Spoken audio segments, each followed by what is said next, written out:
So first of all, thank you to everyone for joining us today. Some of you will know me, some of you won't. So just by a quick way of introduction, my name's Andrew Bath and I'm the Director for Project Resource Partners. So if you don't know the business, we're a recruiting business that focuses on business transformation across project services, change management and continuous improvement.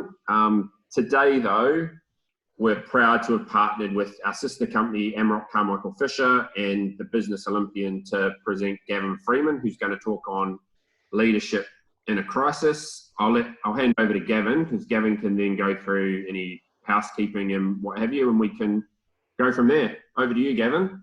Excellent. Thanks very much, Andrew, and welcome everybody from sitting outside, which I'm very jealous of because I'm going to go outside afterwards.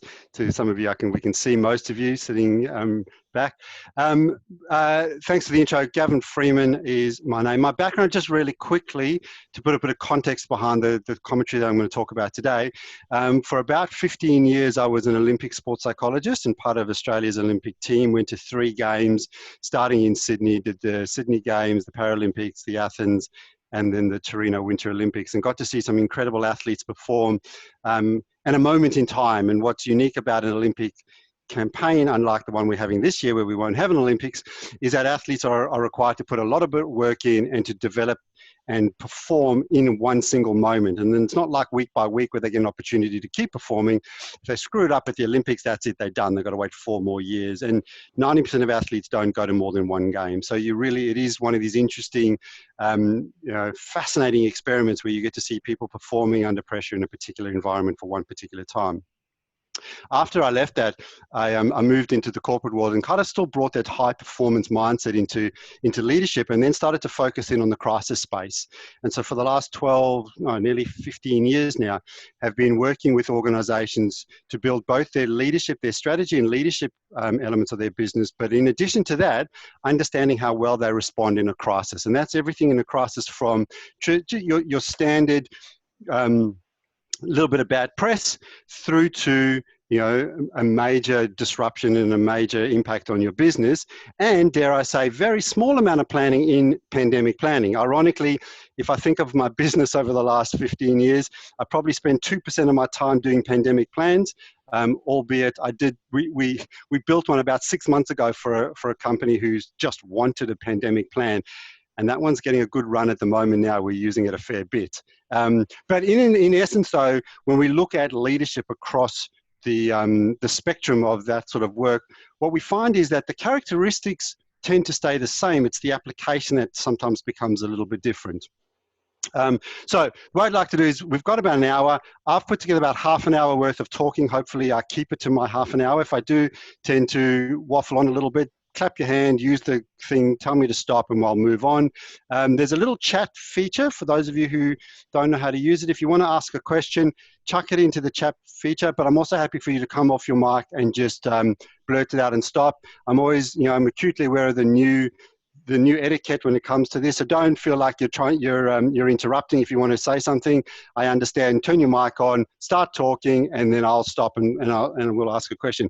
Because I'd much prefer it if you guys come in and share your insights, thoughts, feelings, challenges along the way, and we all learn through that process. But if not, you can just put type a chat in. I can see it on my screen, and I'll pick that up and move it on. So with that being said, I wouldn't mind jumping straight into it. So I'm just going to switch on one small thing on my end to make sure that it's working. Just got to make one adaptation to make sure I share my sound with you. All right, here we go. Let's get started.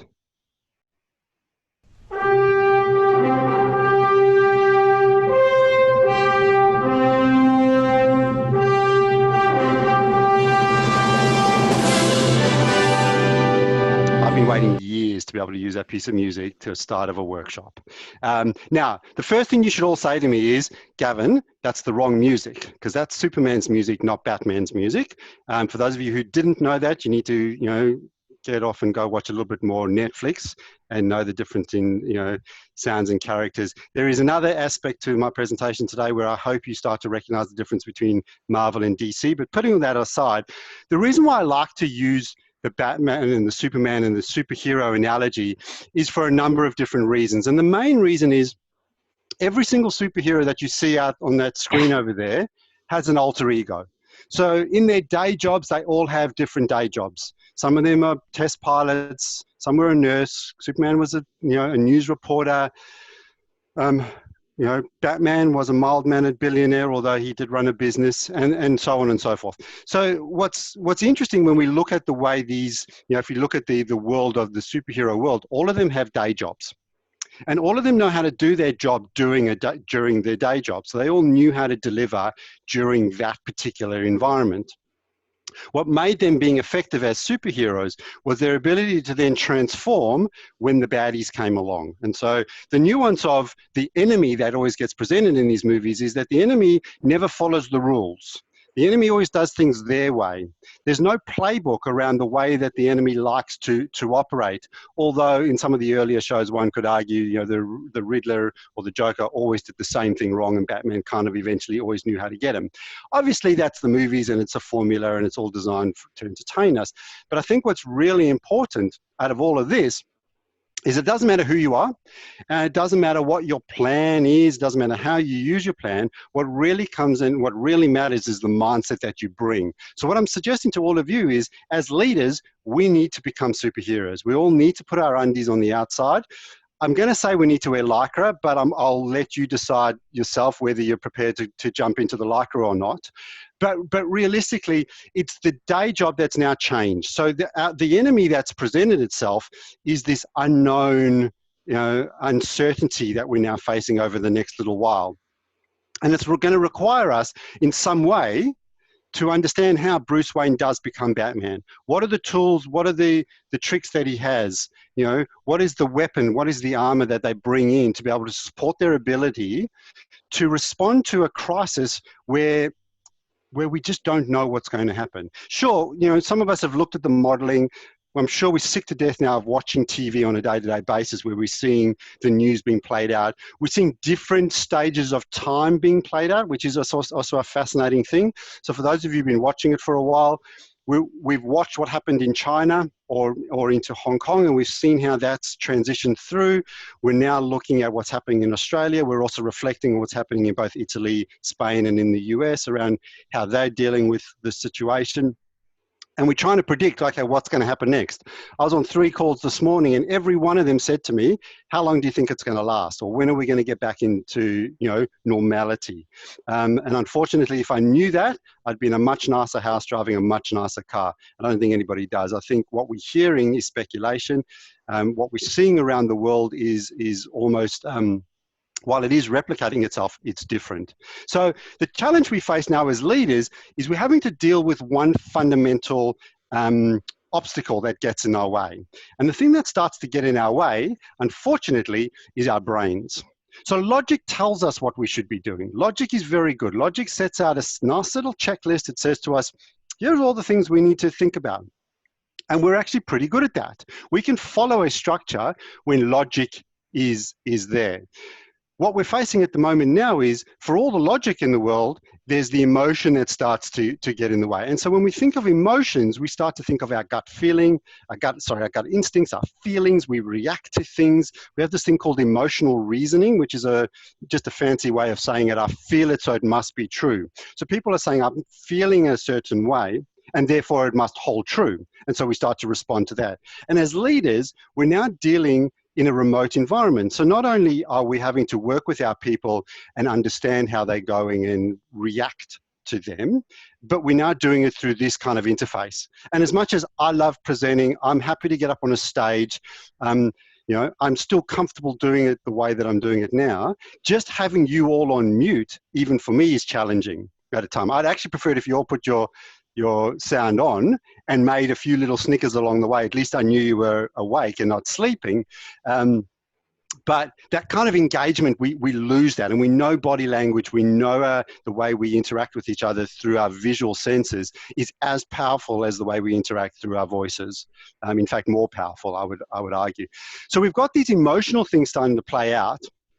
And then we try to then bring our logical thinking into play, because all of us have read books and we've all done MBAs and we've all, watched TED Talks, and we've all seen all these things of telling us what we should and shouldn't be doing. And there's lots of literature and theory out there that says, right, do these following things. Have a stand-up meeting every morning. Check in with your people and ask how they're going. Making sure you've done X, Y, and Z. Send out an email of this or that. Have all these things. So we have all this logic kicking in, and then we sort of go, but hang on, the logic's, well, it's not, I'm not getting the reaction that I used to get, or the logic is not the same thing, that it's not flowing the way it should flow. And that's because we're getting this kind of, mismatch of cross contamination between our emotional interpretation of the world and our logical interpretation of the world. And unfortunately, we do have a part of our brain that knows how to deal with this. And I say unfortunately, because if we didn't have this part of our brain, we'd probably be dealing with things a little bit better, I would suggest. And so for those of you who don't know much about the way our brain works, this is the only one you really need to know. It's called the limbic system. And the limbic system is the bit that controls our emotional reasoning and our emotional control. And in the limbic system is this wonderful little, tiny little pea, very, very small. And it's called the amygdala. And for those of you who've never heard of the amygdala hijack is the thing that happens to little children when you take them shopping at midnight, and you think that's a really good thing to do, and they then lose their little minds, and you try to calm them down by saying, just calm down, honey, we'll be home soon, and the kid just completely loses their mind. The amygdala hijack is the piece that, when it takes over, we effectively lose all rational mindset and control, and we just become emotive in our way of doing things. It happens to adults. When you're driving along and somebody cuts you off, and all of a sudden you just lose your mind for about 3 seconds, that's your amygdala hijack kicking in. It's the same thing that kicks in when you go into your house at night and you hear a small noise, and in your mind, 15 ninjas are about to come jumping through the window and taking you out. And then all of a sudden you realize, well, no, actually the window's open. And then all of a sudden your cognitive brain kicks in, the neocortex jumps in, and we're able to calm down and sort of, to some degree, relax a little bit. So the goal here is, how do we learn how to control what's going on as a leader when some of this stuff is happening to our people, but it's also happening to ourselves? And that's the uniqueness out of all of this, is that we're asking leaders to step up and demonstrate leadership when in fact they themselves are put in a situation that they've never been put in before, dealing with things they've never had to deal with before, probably got a whole series of things around them that are as challenging. And the greatest challenge I see leaders facing at the moment is the expectation on them to be 100% perfect, because they're the leader. Everybody else can have the meltdown. You're the one that has to stay strong. You're the one that has to be able to do everything. In good old days, I remember a leader once saying to me, it's very lonely at the top because I can't ever say to somebody I don't know. I go to my fellow leadership friends and tell them I don't know, and we all share those feelings. But within our own organization, it's almost as if, and I know I'm being a little generic in my statement here, but it's almost as if leaders are expected to be the ones that never show any form of not being able to cope or can't express how they're feeling, which I think is not quite correct and not true. It's just unfortunate what we tend to see. So then I kind of pose the question to you: what is the difference between good and great? And I think, I'd love it if you guys joined in and sent some answers to me on the group chat, but I'm happy to kind of just go with the flow with this one. When we ask people around, the differences between good and great, I get a combination of certain things. I get a combination of things like, great are really focused, they stick to the task, they deliver when, over and above what's required. And there's those kind of statements. I get statements like people are mentally tough and they're resilient and they're able to cope with what everything throws at them. So there's those kind of two veins. I'd love it if anyone else wants to share with me before I go any further what they think is the difference between good and great. Come on, let's see how quickly you can type. I just want one thing from somebody, just to know you're asleep. You're not asleep. If you don't role models, you'll be seen as a hypocrite. Yep. Yep. Okay. Any other insights between the difference between good and great? Right. for the brevity of time, I'm just going to go on and share my view for you. For me, the difference between good and great is not necessarily a skill-based. It doesn't have anything to do with your ability to do something.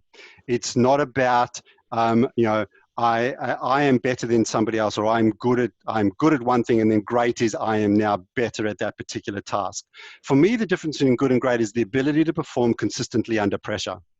And I think that now underpins kind of the overall mindset that we're trying to attack here, which is how do I perform as a leader consistently, even with this pressure, this new pressure environment. So often when I talk about this in normal times, which I'm not sure what normal is anymore, but in normal times, what we get people to do is define the varying pressures that are on them and then look at, well, how do I now perform consistently through that space? I think what we're experiencing at the moment is the pressure is an overt pressure. It's there for everybody, regardless of the business you're in, regardless of how contained your business is or potentially how much it's falling apart.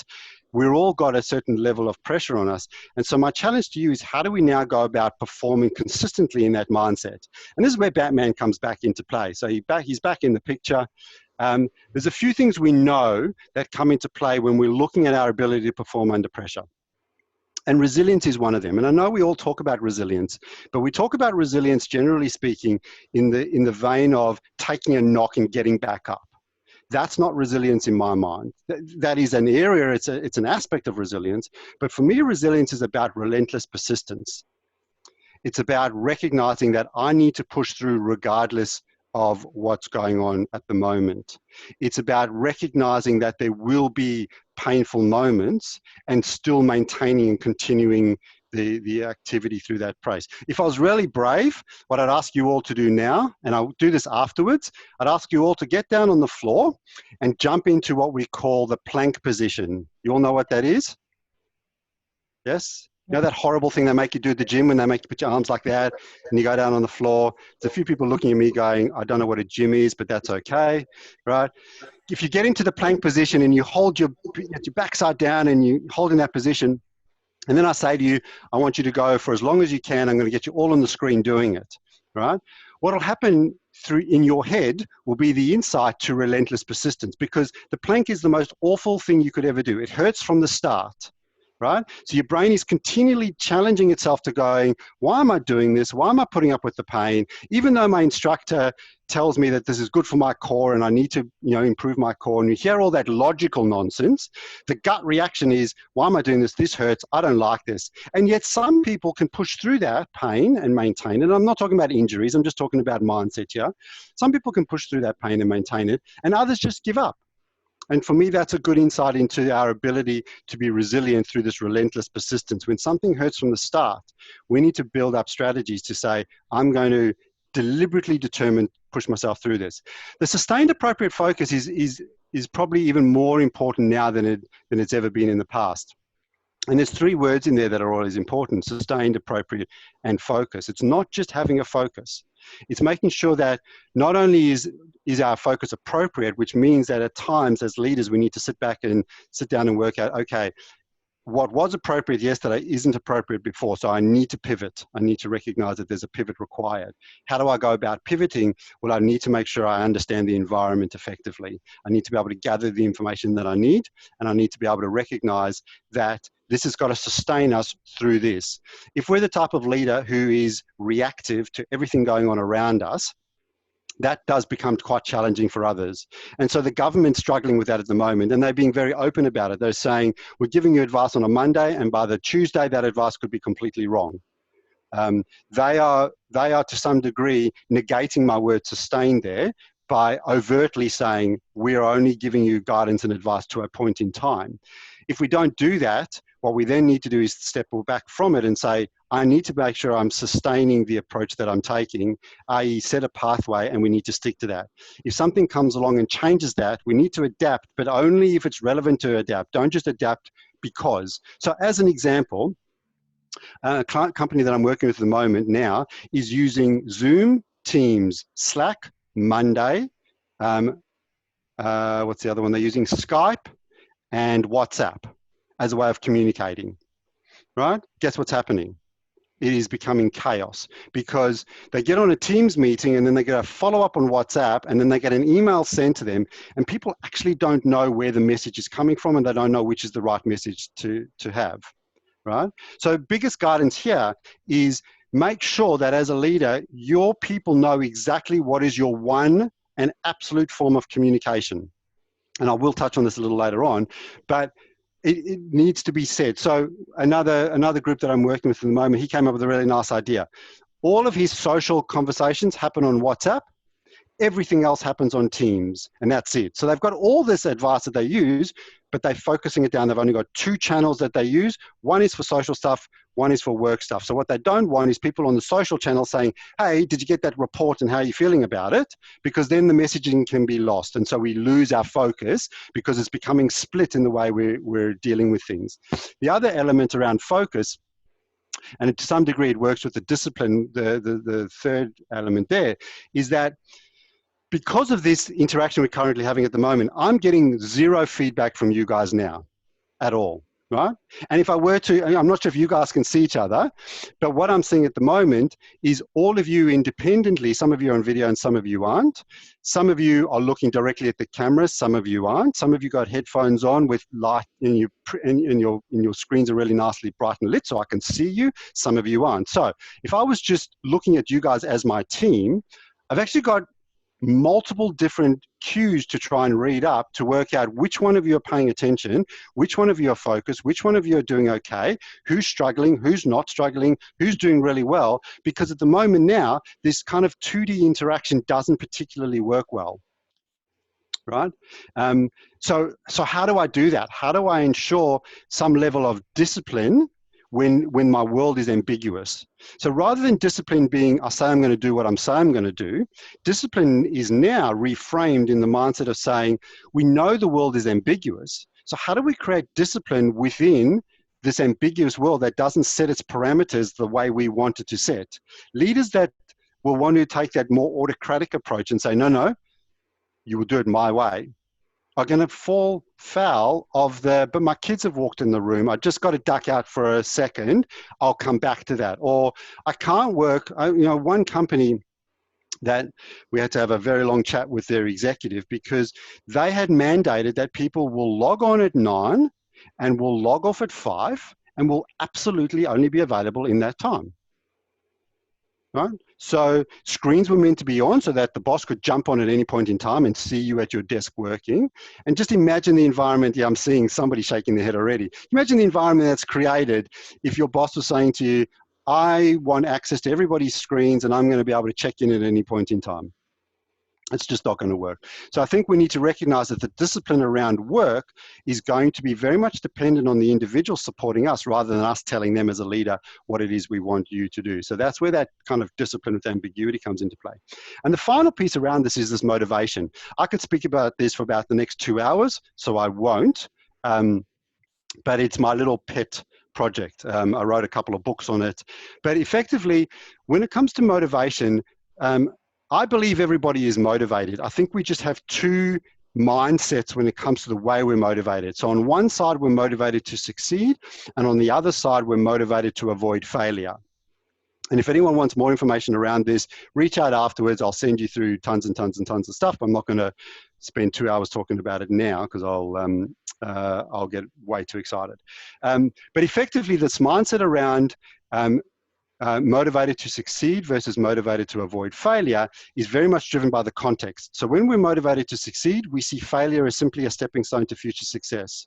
When we're motivated to avoid failure, we don't like the negative evaluation of ourselves, by ourselves, or others. And so therefore, we act out accordingly. So when we're in a motivated to avoid failure mindset, what we tend to see from individuals is activities like blaming, justifying, defending, denying, decreasing their effort and intensity, and my favorite, predicting failure.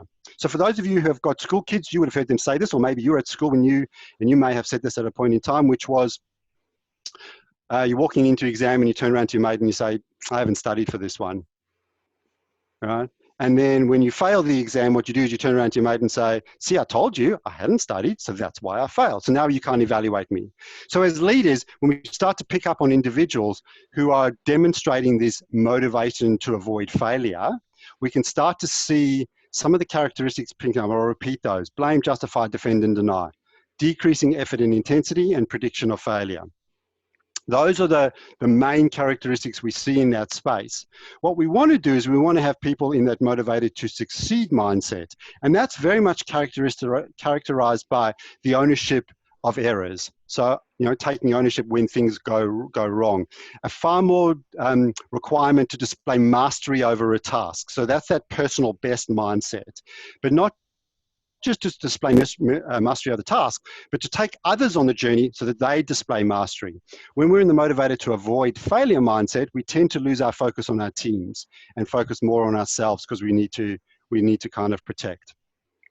So that's just a quick summary on that. I think at the moment now, the fact that it's so unprecedented and unpredictable, yet if we look back at history, we can get a really good insight around what is the impact on this. And I just want to share some really interesting insights with you from a leadership perspective, not from a crisis perspective. So I want you to cast your minds back about 4 years to when Dreamworld had their awful incident, okay? Now, notwithstanding what happened to the tragedy around it, that was the impact on the share price when Dreamworld had their issue. 23% drop in share price. Okay, I think most people would recognize and acknowledge that that is a dip in the market based on the event that happened at that point in time. Interestingly though, 3 months later, and this is now after things came out in regards to the way their leadership acted and responded at the time, and their CEO acted and responded, their parent CEO acted and responded, that's what we then saw. A further 30% drop in share price. Now, I'm sharing this not because I'm wanting to throw Dreamworld or Arden under the bus in any way, shape or form, but I want to share it as a bit of a case study to highlight the impact of leadership on your business. So the first drop, everyone understands the first drop. The second drop, that is purely and directly related to the way the company dealt with the issue at the time.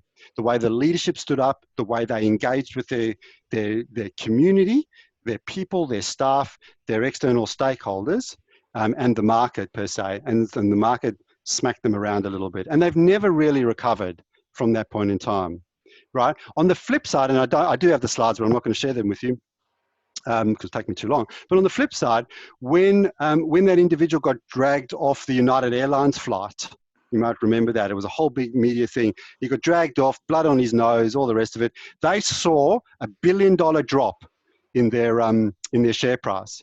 Within a week, their CEO addressed the market. He put out what to date I reckon is one of the best responses to the situation. His first response wasn't great, but his second one was sensational. And within a week or 2 weeks, their share price had rebounded right back. Okay, so quite two different scenarios based on a crisis. And so I think it's important to realize that there is an impact that your business will have. So moving into a few more things, because I'm conscious of time. My spider senses are starting to tingle. So here's some things to think about. So with great power comes great responsibility. This is where your kids should be jumping in and saying, Dad, Spider-Man's in Marvel, he's not in DC. This guy doesn't know he's superheroes. So yep, there you go. Costa got it. His head's shaking. He's nodding his head. Everyone else is looking at me going, what is he talking about? Spider-Man, he's hanging upside down. All right, but there we go. We're back to Superman. Some things to think about when it comes to leadership and during this time. I'm not telling you stuff that you probably don't know already, but hopefully it's just putting in a bit of context around understanding exactly who our stakeholders are and recognizing that our stakeholders are probably bigger than who we think they are. Whenever a crisis hits, we tend to focus on the immediate stakeholders, and we don't tend to look to the second, third, and fourth degrees of separation of stakeholders. And so as leaders, I'd encourage you to sit back now and have another quick look at who are my stakeholders? How am I engaging with my stakeholders? What mode of communication am I using to engage them? Build a traditional racing model and work out who do I need to just simply inform versus consult. But I think it's really relevant. And every time I run a crisis exercise for companies, almost 9.9 times out of 10, they forget to do an effective stakeholder mapping, and eventually they forget to contact somebody. And that somebody ranges from the board to the cleaning staff and everyone in between. So if you've done it, great. If you haven't done it, go back and have a look at kind of who are all my stakeholders. Now, there are some secondary stakeholders that are at play at the moment now, and that is your people's family members. What I've seen coming out of some companies out of Asia, the biggest challenge they've got in getting some of their people back to work, so I know that's a few months away for us, but getting the people back to work is that family members are saying, I don't want you to go back to work. And now individuals are left with this challenge of going, but my husband or wife or partner is saying, I don't want you back to work, and I've got to go. Travel, the same thing. We're going to have some really interesting travel challenges when, partners turn around and go, no, you're not getting on a plane. You're not going to that particular country. Right? So there you go. Hannah's just shared that with us that happened in their house. So I think it's really important to recognize there's immediate stakeholders, but there's also secondary stakeholders. I can't stress the next point more, the authenticness. People have got amazing bullshit radars, and if you're not authentic, they will pick it up. And this is a leadership message that comes out at all times, but I think it's even more relevant now. Speed is super important. I'm a psychologist. I am governed by APRA, which is the regulatory body that oversees my registration. In this whole crisis, I've had 2 pieces of communication from them. I've had more pieces of communication from the person who mows my front lawn than I have from the body that oversees my registration. The guy who comes out to do my front lawn has emailed me 3 times to let me know what he's going to be doing with the front lawn, yet APRA has come out twice in this whole scheme of things. So thinking about the speed at which goes out, unfortunately, you're always going to be behind the 8 ball because Twitter, social media, and the constant 24/7 that we're getting at the moment is already, we've lost it already. They're already going to be telling us stuff we don't have. The legal insurance angle is one that I think is often forgotten during this piece. And I think as a leader, we really do need to understand less about the insurance, more about the legal aspect of it. It's come up in almost every conversation I've had to date, which is, I've got my people working from home. What is the legal ramifications of that? And I'm not going to go into it because I'm not a lawyer, but it is something that is, I think, highly relevant, prevalent, and something that we need to understand legally. What are there anything in your capacities? Is there anything different in your space? The language that we use, the biases that tend to come out, or whether it comes out in an angry way, because anger is one of those emotions that gets lost through different forms of communication. So if I caps type something, does that mean I'm angry? Versus don't caps type. I don't know. Some of you might read a caps and go, oh, that means they're angry, versus not. So I think it's important to understand the language that we're using, to recognize that we've lost that communication, the behavioral element of our communication. So right now, I don't know what, there's Brooke, Andrew, Samantha, and Tejas. I'm not seeing their images. Oh, and Hannah. I'm seeing a picture of Hannah. So I've got no communication interaction with them. So it's really important for me to then say, well, how am I now going to communicate with individuals who I can't use video, or they don't have good enough internet connectivity? So I'm not getting that feedback. So it's important to recognize. And the last bit around this is humility. And what I share about this is you all seen the Are You OK campaigns that have come around. So that concept of checking in with people. I've got a little bit of bad insight for you right about now. Asking somebody, are you okay, in my perspective and from my opinion, doesn't work anymore, right? Because if I just pipe up and say, Costa, are you okay? He just shook his head and went, sure, yep, I'm fine. Now, he might be, right? But I really don't know anymore, right? And I saw him shake his head and smile, so I've got a little bit of feedback. But if I'd asked Samantha on the line if she's okay, and I've got no video connectivity there, the asking, are you okay, I don't think cuts it anymore, because people are not going to tell you. They're not going to come out and say, actually, no, I'm not. There will be some, but I think for the most part, people aren't going to be able to do that. So the way we get around that, or the way we start to build around that, is we start to share our own stories. And as leaders, I think this is where the concept of humility is going to play out far greater than it's ever played out in the past. The ability to share how we're feeling, how we're going, is a surefire way to start building what we call psychological safety. How do we build an environment where people feel safe to be able to have a conversation with us? And humility is the only way to start. Share your own feelings, and that enables us to explore others. I want to finish off with just a few other mistakes that we see happening. And it's a really interesting aspect of mistakes because it comes down to the way our brains work. And our brains do this wonderful little thing called filtering. So it's something I caution you all to start to think about, is this concept of filtering. And then I'll pause at the end of this and I'll throw open to some questions that you all might have. The challenge with filtering is that it's based on my, what we call biases, schemas, and expectations. So I will filter the world around me based on the way that I view the world. Okay, so if I view the world in a particular way, then I will filter for that, and it's like a lens, and then I'm going to apply that lens to you. And therefore your responses will be interpreted by my lens, right? And some of the main filtering things that we tend to find are things like what people deem to be relatively important, right? And I think in this current environment, the level of relative importance is different and has changed. What was important before is maybe not as important now. But again, in my world, I need to not only understand what's important to me, but I need to understand what's important to Zoe or to Gavin or to Brian, right? But if I don't pick up on that relative importance, then I'm going to make a significant mistake. The other mistake is going to be made around time to share. And this sort of relates back to that speed space as well from before, is that, if I have pieces of information, the time it takes for me to share that or to discuss it with others is again based on our filtering. So if I don't think something's important, I'm going to take a lot longer to share that. Yet when I do, I might actually get some feedback that says, I've probably missed the boat here. So it's important to recognize that filtering will impact how quickly you share stuff. What it'll also do, though, is impact your ability to accept levels of information. So as a leader, you're taking on lots of information at the moment. Some of it you're ignoring, and you're saying, nah, that's nonsense. Everyone who went to the beach last week in Sydney, unfortunately, their acceptance of information was fairly low at the time, based on their filtering being whatever it was. I don't know, who knows what was going through the minds of individuals. And the irony is, people are still going to the beach today.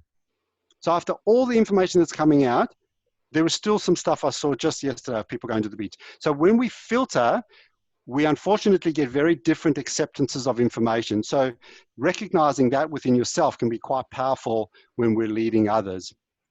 And the last one to recognize is your ego and the impact on said ego. So we've changed our environment. For those of you who are interested, there's a really interesting article by David Rock called the SCARF article, SCARF. If you haven't read it, research it. If you can't find it, just email through to Andrew. I'll send you guys a copy of it. Really great, interesting article that talks about how the brain perceives change around us. The SCARF principle just simply applies to status, certainty, autonomy, relatedness, and fairness. Happy to do another session on that later on because it'll take a whole hour to go through all of that. But really what it talks about is in this ego space. So when our status is threatened, we react differently.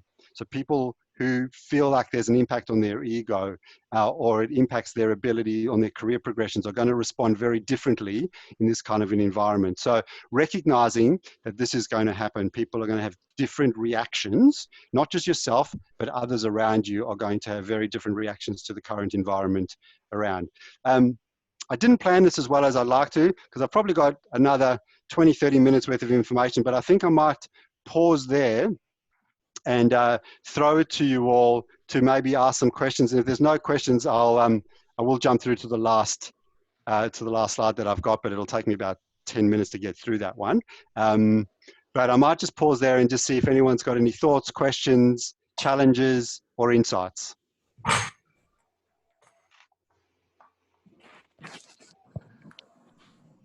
I might just unmute everybody, so that way if you've got any questions, you can just jump in and ask rather than having to put them on the chat group.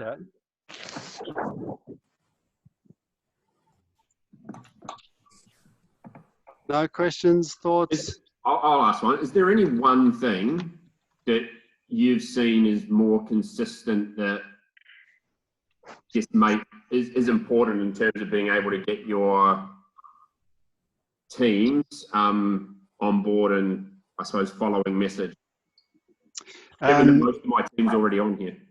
Yeah, look, I think that's the one point I made just a little bit earlier on, which is this single channel of communication. I think we're using so many different forms at the moment, and I'm finding the teams that are that have two things. One is they're very clear on their anchor, why they're doing what they're doing. So when we do traditional business continuity planning, the one thing we say is we're going to find the non-critical people and we're going to send them home and tell them not to do anything. We haven't done that now because we've sent everybody home and told everybody to work. You will find there are teams out there that are going to be deemed non-critical, right? Which during a traditional continuity event, if we were only shut down for 3 weeks, for example, just a quick show of hands, if we were only shut down for 3 weeks, who of you would still be working? As in you have a critical role that you have to perform for the next 3 weeks or your business would die, versus who of you would say, no, I could probably just take the 3 weeks and I'll be fine to come back afterwards. Yeah, I think I'm on the business continuity plan. I think I'm down at being 6 weeks, which is very insulting, but I'll take it. No, I don't think that's insulting in the slightest. The less critical you are, the better. So Hannah's not critical. Anyone else? Quick show of hands. I think Brian put his hand up. You're critical? Yeah, I run a security business, so business fairly critical. Yeah. So this is the difference, is that now we've got an environment where Hannah's at home, and I'll just use you as an example. Hannah's at home working on something that's deemed, at least in her organization, being non-critical. So what you could end up with is a scenario where you're reflecting and going, why am I doing this work? Because nobody cares. Nobody's going to care for the next. I was chatting to a guy the other day who runs an internal audit part of his business, and he's gone, I don't understand. I've got 40 people doing internal audit. I don't understand why we're doing it now, because what's the point? So he's almost put them all on a slightly extended holiday for a couple of weeks, and then they've got some activities they're going to do. But I think that's a big challenge. If you're a non-critical staff member at the moment, you're important, you're just not critical to the life of your company. It's funny because on that though, Gavin, my normal function's more strategic, but I'm probably even more critical in my people leadership role than I've ever been, because my people are incredibly important to the frontline customers at the moment. So right. So there's a dichotomy and a shift in thinking. So you've got a non-critical role in one space and then a critical role in other. So I think it's about getting that clarity and understanding what is critical for the business now and how do we manage people who are critical versus non-critical. I speak to people like you, Hannah, all the time who are saying, look, I'm not doing sort of part of my day job's not happening anymore, but I'm actually shifting into another space. And they're being very clear in that shift. So they've got that sustained appropriate focus. They're not being distracted by going, oh, but I'm still going to do all this other little stuff on the side. No. But thanks for sharing. That's a great point. If there's no other questions, I've got one last one, which is a little acronym that I'll share with you to take away, to have a think about the way you're dealing with your business and to some part your leadership in your business, but also how you're maintaining it over the next 6 to 12 weeks. So why don't I finish with that? And if there's any final questions at the end of that, we can jump into it. So here's an acronym you can take away. It's PERFORM. It's a nice little acronym. And what I would do is encourage you to think about each level of this acronym and the triggers that need to be hit at each level that you need to be conscious of. So it's important. This is not a time variable. It's not how long is this. It's what is the trigger. So for example, in the people stage, what is the trigger that things are going to be really bad? Is it when 50% of my group tell me they're not working anymore because they're sick, or they don't want to come to work, or they can't work? What's my trigger? Not how long will I need to go? My external third parties. At what point are any of the triggers around external third parties, whether it's the ability to get external services, whether it's ability to get product, import stuff, whatever it might be, you might have a perfectly functioning job, but something goes wrong. Sorry, somebody said something? No? Okay, so the whole thing around the PERFORM acronym is that it just breaks down your business to be able to think, okay, let me think across my people, external parties, the reputation, my financials, my operations, my risk. So what I mean by risk velocity is probably a new word that some of you may not have seen. When we talk about risk, we're traditionally looking at risk from an impact and a likelihood status. So we're all used to that model. How likelihood is something going to happen? If it happens, what's the impact of that? We've added an extra element, which is the construct of velocity, which is how fast will that particular thing, will it, what's the word I'm looking for? My brain's gone to sleep. Will it expand? So will it get a slow burn, or is it going to extrapolate really quickly in regards to what's happening? Because when we look at our risk registers as leaders, we often see likelihood and impact, but we don't take into account the velocity. So we might say the likelihood, so Brian, you mentioned security. I'm not sure if you have external people or if it's your own people. I'm just going to make some stuff up now. But let's imagine it's your own staff, right? And one of your risks are that you don't have enough staff. But the likelihood of that happening is fairly low, and the impact is potentially very high. The velocity capacity now says, well, you still may have a low likelihood, but the velocity of you potentially having you being unavailable to your staff is significantly quick, because it will happen. If it's going to happen, it's going to happen really fast. You're not going to get a slow enough burn to see it happening and then adapt to it. Means that we can look at our risk registers and put a slight tweak on them and say the things that were unlikely but had a high impact, but if they've got a high potential velocity, we probably need to put a little bit more effort and insight into what that could look like. So it's not saying you've done it wrong, because you've done the likelihood and impact correctly. Add a velocity mindset to it, and you might then have a slightly different reference point around, oh, hang on, if one of these things takes off, we're in a lot of trouble, because it's going to take off really quickly. Yeah. Does that make sense? Yeah. Everyone else, does that analogy make sense? Yeah, no, it's really, really good. I mean, we stopped putting more than 3 guards together 6 weeks ago. Yeah. So that we weren't going to infect or cross-infect our team. So all events, all major, any major venue or any venue that had any more than 3 guards, we actually stopped working at. So, right. Yeah, okay. So that's and that's it. It's being strategic in our thinking. But this velocity one's it's probably the newest of the lot. The rest, I'm sure you're all comfortable with. The one other last bit of insight that I did have around financials is one of our companies that have come through this mess, and they're trying to make sense of the financials. They do have an organization that is commission-based, so this might be applicable for any of you who pay bonuses, commissions, any of that kind of insight. They've recoded their financials and included a COVID expense item, so that they can go back after the fact and re-look at their P&L statements by taking the COVID element in and out. So they can have a more structured conversation, particularly with their commission-based staff, and also those staff that are on, those are on KPIs for any form of a bonus. By not having the ability to recognize the impact of this on our current P&Ls means that in 6, 12, 18 months time, you're going to be having very challenging conversations with people who are now saying, well, I stood by you, I did everything else. Now, how am I being, how's the performance management and the workforce planning coming into play? So that's the one insight we got from our companies that are dealing with financials in their ability to, they're coding COVID expenses and income differently.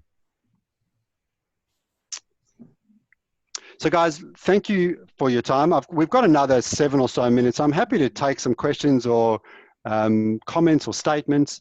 I hope there were a few little nuggets in there that were of interest to you. I'll leave this last one up as we sort of finish up today, which is how you'll be judged. There are so many forms of media out there that are going to be ultimately judging us into the future, whether it's our own internal reputation, whether it's Twitter, whether it's the comedians who are going to have a crack at us online, whether it's other companies that are going to potentially throw us under the bus because we didn't do something that they needed. There's going to be a significant fallout down the track from how we're all going to be judged. So I think the way we act now as leaders now will go a long way in hopefully coming out the other end with a still a very resilient team, a team intact, our reputations intact, our people intact, and our businesses intact. I'll just quickly say, and then if anyone wants to ask any questions afterwards, was to say thank you very much to Gavin. I'm sure everyone's got some takeaways from this, and certainly I've got some learnings. A lot of my team's on it, so they'll be able to tell me what I'm doing right and wrong as well, which would be nice.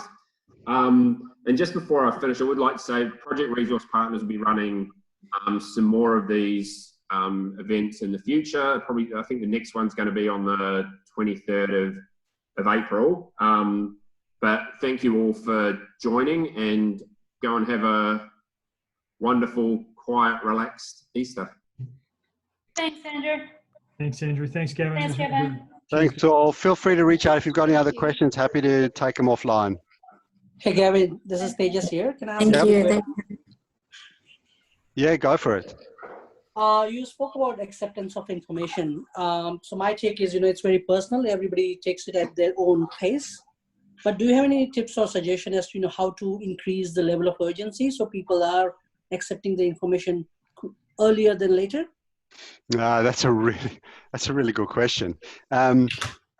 This is I wish I did have a solid answer for that question. It's a brilliant question, because the problem is it's based on your biases. So if I say to you, I think it's really important that you go and have lunch today, and you say, yeah, I know it's important because all the information tells me I should eat lunch, but you've got something else on, or you're happy to deal with the hunger pains, then irrespective of how much I tell you to go and eat lunch, I'm not going to convince you to do it moving forward. So where we can get what we need to do is we need to recognize there's two ways to change behavior. There's a cognitive way and there's a behavioral way. So the cognitive way is I tell you to do it. I try and justify why you do it. I give you evidence as to why you do it. So that's the lunch thing, right? I tell you lunch is good for you and all the rest of it. And I try and convince you. The other way is I force you to eat lunch. So that's the behavioral way. And I know I'm using lunch as an awful analogy, but you get the gist, is that I have to force the behavior and then find a way to link that behavior back to a better outcome for you. So after you've eaten lunch, you now feel better. You have more energy. You can do X, Y, and Z. And so you've got the combination of the two. There's the cognitive challenge, which is I need to demonstrate why this is important. And here is some data that demonstrates it. And then you've got the behavioral way of saying, now I need to force you to find a way to do something. And then I need to make sure I link it back. There's no point just forcing somebody to do something from a behavioral perspective and then not linking it back to the outcome. Otherwise, they'll just ignore you for the next one, because ultimately you don't want to have to convince people every single time to do something. That's the trick here. So those are the two ways of doing it. There's a really nice article. I'll send it through to Andrew afterwards. It's called Tipping Point. And what the article looks at is how Bill Bratton changed the New York Police Department and some of the strategies he used, both cognitively and behaviorally, to change 10,000 people in the way that they operated without a single increase in budget. So I'll send that through to Andrew. It's a great read. It's an old article, but it's one that I use to this day and find it very useful. So I'll flick that one, and I'll send you, Andrew, I'll send you the tipping point and the scarf model article, and you can disperse that amongst people. If anyone wants to have a read of those, and then you want to have a chat about it afterwards, by all means. I've got time on my hands. Thanks, Gavin. Thanks for the tip. But those are two good articles to have a read to give you some insights into those questions. But great question. Okay, I think we're done. All done. I'll end the meeting. Once again, thank you, Gavin. And yeah, once I've got those articles, I can share those. No problems. Take care, everyone. Thanks a lot. Bye. Thank you. Bye.